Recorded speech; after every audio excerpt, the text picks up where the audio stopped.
So this is the vent. You guys can see how the water was running down. See, everything is wet.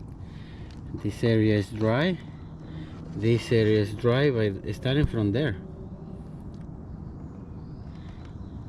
it runs all the way down, including the vent itself. Look, it's all black.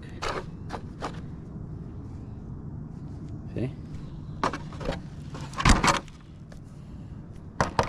plastic.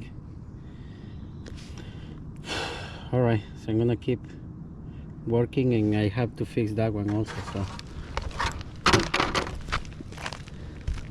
stay tuned.